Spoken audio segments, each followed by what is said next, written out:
Although it happened a while ago now, it still manages to both amuse and intrigue me when I think back. It happened in Italy, in Tuscany to be precise. I was there on a course during a summer in the company of a group of women from all over Europe. And a serendipity would have it, time coincided perfectly with the fiesta in the nearest large town, Castellina in Chianti. We were used to the town by day, but there's something about those southern European balmy summer nights that has a particular quality, the effect of which is a loosening of the body and the mind, letting the detritus of the day simply fall away. We arrived into town, winding our way through the small streets, walking over the vast paving stones polished by millions of footsteps over millions of years, hundreds of years, along narrow streets lined with old shops and homes, and emerging into the huge piazza, lit by thousands of lights, looping from one lamppost to the next lamppost. The cream floored square was clear, and on the old stone seating surrounding it sat a random assortment of people, mostly older groups and couples waiting in anticipation for the party to start. All of this was overlooked by an ancient collection of yellow limestone and sandstone buildings, some of which had small balconies with the occupants leaning out, arms along their balconies, heads swiveling one way and then the other, nothing been missed. We found a group of tables and chairs, enough for us all, to the back and to the side of the square, providing a good view, but not overstepping our place as visitors or being in danger of usurping local people.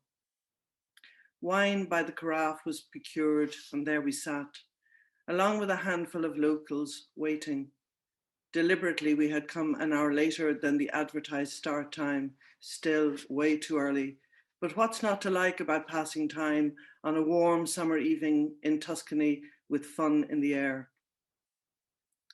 Slowly, the level of activity rose. The queue began to form for predictably sublime Italian food served from trestle tables along the back of the square.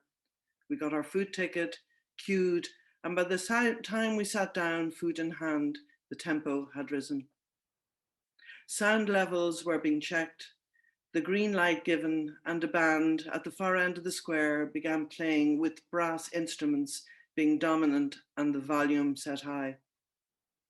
The number of people was multiplying exponentially. Children were playing chasing games and shrieking excitedly. The decibel level upped, darkness descended. The party was, it seemed, now getting started. The square began to fill with a scattering of children playing or dancing, and older couples familiar and sure of one another after years of dancing together, taking all the space they needed before the square became too full. Over the next hour or so, the numbers grew, filling the square with dancers, and within our group, glances were exchanged, would we or wouldn't we get up to dance? It was then that a man approached our tables and walked, hand out, towards me. He was asking to dance. I knew before I stood up to take his hand that I would be taller than he, and I was. He was lightly 4 inches shorter than I was. With his open neck check shirt, trousers tightly held in place by a belt, something about him told me that he worked on the land. And as I took his hand, this was confirmed by the hard, calloused palm into which I placed mine. His face and neck browned to leather by daily exposure to the sun. An unassuming Italian man, in his late 50s maybe, out to enjoy the night, not afraid to cross a square into a group of foreign women and ask for a dance.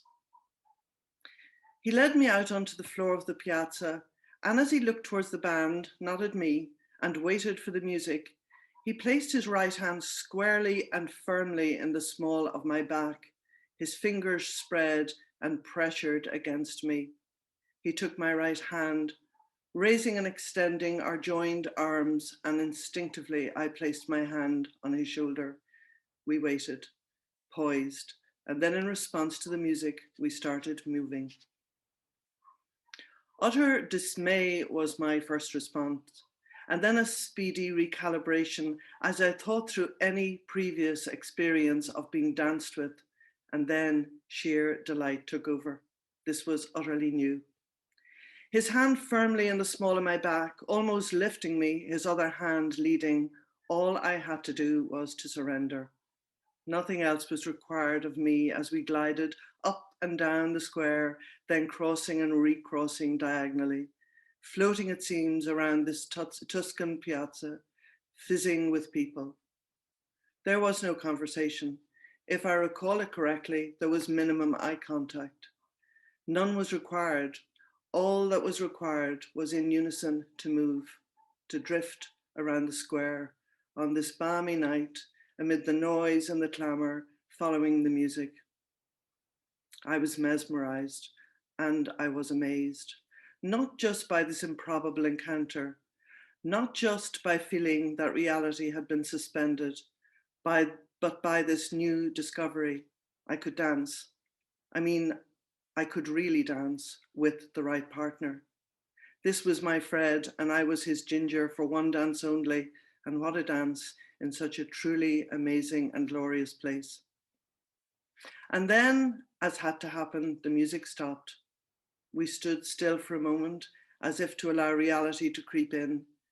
He then moved away, bowed graciously, indicated with his hand the way back to my table, led me to my seat, bowed again, joined his hands in a prayer-like move, which I read as a thank you. And with that, he turned around and disappeared back into the crowd.